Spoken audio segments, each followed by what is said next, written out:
Madam ಏನು ಯೋಚನೆ ಮಾಡಬೇಡಿ, ಈ ಮನೆ ಕಂಪ್ಲೀಟ್ ಒಂದೇ ಫೌಂಡೇಶನಲ್ಲಿ ಮಾಡ್ಕೊಡ್ತೀವಿ. ತಲೆನೇ ಕೆಡಿಸ್ಕೋಬೇಡಿ. ಸಾಯಿಲ್ ಟೆಸ್ಟ್ ಏನು ಬೇಡ. ಈ ಥರದ ಮನೆ ಎಷ್ಟು ಕಟ್ಟಿಲ್ಲ ನಾವು. ಈ ತರ ಜನದ ಮಾತುಗಳನ್ನ ನಂಬ್ಕೊಂಡು ನಿಮ್ ಕನ್ಸಿನ ಮನೆ ಡ್ಯೂರಬಿಲಿಟಿನ ಹಾಳು ಮಾಡ್ಕೋಬೇಡಿ. ಫೌಂಡೇಶನ್ ಅನ್ನೋದು ನಿಮ್ ಸೈಟ್ ಕಂಡೀಷನ್ ಮೇಲೆ ಡಿಪೆಂಡ್ ಆಗಿರುತ್ತೆ. ಅಂಡ್ ಇದ್ರ ಬಗ್ಗೆ ಈ ವಿಡಿಯೋದಲ್ಲಿ ಕಂಪ್ಲೀಟ್ ಆಗಿ ತಿಳಿಸ್ಕೊಡ್ತೀನಿ. ಎಷ್ಟೋ ಜನ ಅನ್ಕೊಂಡಿರ್ತಾರೆ ಒಂದ್ ಮನೆಗೆ ಒಂದೇ ಫೌಂಡೇಶನ್ ಸಾಕು ಅಂತ. ಆದ್ರೆ ಫೌಂಡೇಶನ್ ಅನ್ನೋದು ನಿಮ್ಮ ಬಿಲ್ಡಿಂಗ್ ವೇಟ್ ಹಾಗೂ ಮಣ್ಣಿನ ಕ್ವಾಲಿಟಿ ಮತ್ತು ಸೈಟ್ ನ ಕಂಡೀಷನ್ ಮೇಲೆ ಡಿಪೆಂಡ್ ಆಗಿರುತ್ತೆ. ಹಾಗಾದ್ರೆ ಫೌಂಡೇಶನ್ ಟೈಪ್ಸ್ ಇಂಪಾರ್ಟೆಂಟಾ? Definitely yes. ಈ ಫೌಂಡೇಶನ್ ಅನ್ನೋದು ನಮ್ಮ ಮನೆಯ ಕಂಪ್ಲೀಟ್ ಭಾರವನ್ನ ಹೊರತಿರುತ್ತೆ.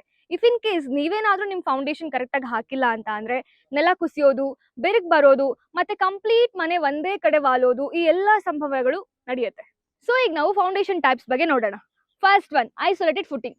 ಯಾವಾಗ ಕಾಲಮ್ ನಡುವೆ ಗ್ಯಾಪ್ ಇರುತ್ತೋ ಮತ್ತೆ ನಿಮ್ಮ ಸಾಯಿಲ್ ಬೈರಿಂಗ್ ಕೆಪಾಸಿಟಿ ಯಾವಾಗ ಚೆನ್ನಾಗಿರುತ್ತೋ ಅವಾಗ ನಾವು ಈ ಐಸೋಲೇಟೆಡ್ ಫುಟಿಂಗ್ ನ ಯೂಸ್ ಮಾಡ್ತೀವಿ.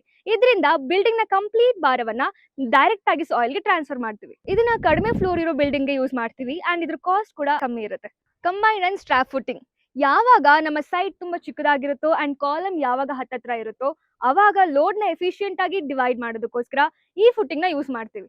ನೆಕ್ಸ್ಟ್ ಬಂದು ರಾಫ್ಟ್ ಫೌಂಡೇಶನ್. ಯಾವಾಗ ನಮ್ಮ ಸೈಟ್ ನ ಸಾಯಿಲ್ ಸಾಫ್ಟ್ ಇರುತ್ತೋ, ಹೈ ವಾಟರ್ ಟೇಬಲ್ಸ್ ಇರುತ್ತೋ, ಹಾಗೆ ಅನ್ಇವನ್ ಲೋಡೆಡ್ ಸ್ಟ್ರಕ್ಚರ್ ಇರುತ್ತೋ ಅವಾಗ ನಾವು ಈ ಫೌಂಡೇಶನ್ ನ ಯೂಸ್ ಮಾಡ್ತೀವಿ. ಇಲ್ಲಿ ಒಂದು ಕಂಟಿನ್ಯೂಸ್ ಥಿಕ್ ಕಾಂಕ್ರೀಟ್ ಸ್ಲ್ಯಾಬ್ ಒಂದು ಕಂಪ್ಲೀಟ್ ಮನೆಯ ಫುಟ್ ಪ್ರಿಂಟ್ ನ ಕವರ್ ಮಾಡುತ್ತೆ. ಸೊ ಇದರಿಂದ ಮನೆ ಕಂಪ್ಲೀಟ್ ಪ್ರೆಷರ್ ನ ಯೂನಿಫಾರ್ಮ್ ಆಗಿ ಡಿಸ್ಟ್ರಿಬ್ಯೂಟ್ ಮಾಡುತ್ತೆ. ಲಾಸ್ಟ್ ಬಂದು ಪೈಲ್ ಫೌಂಡೇಶನ್. ಇದೇನಂತ ಅಂದ್ರೆ ನಿಮ್ಮ ಸೈಟ್ ನ ಸಾಯಿಲ್ ಯಾವಾಗ ದುರ್ಬಲವಾಗಿರುತ್ತೋ ಅವಾಗ ಈ ಫೌಂಡೇಶನ್ ನಾವು ಯೂಸ್ ಮಾಡ್ತೀವಿ. ಇದರಿಂದ ನಿಮ್ಮ ಬಿಲ್ಡಿಂಗ್ ನ ಆಳದಲ್ಲಿರೋ ಬಲವಾದ ಮಣ್ಣಿಗೆ ವೆಯ್ಟ್ ನ ಟ್ರಾನ್ಸ್ಫರ್ ಮಾಡುತ್ತೆ. ಸಾಮಾನ್ಯವಾಗಿ ಈ ಫೌಂಡೇಶನ್ ನ ನದಿಗಳ ಪಕ್ಕದಲ್ಲಿರೋ ಸೈಟ್ ಗೆ ಯೂಸ್ ಮಾಡ್ತೀವಿ. ಮೋಸ್ಟ್ ಇಂಪಾರ್ಟೆಂಟ್ ಏನಂತ ಅಂದ್ರೆ ನಾವು ಯಾವಾಗಲೂ ಫೌಂಡೇಶನ್ ನ ಸಾಯಿಲ್ ಟೆಸ್ಟಿಂಗ್ ಮತ್ತೆ ಇಂಜಿನಿಯರ್ ಪ್ಲಾನ್ ಮೇಲೆ ಡಿಸೈಡ್ ಮಾಡೋದು ತುಂಬಾ ಇಂಪಾರ್ಟೆಂಟ್ ಆಗುತ್ತೆ.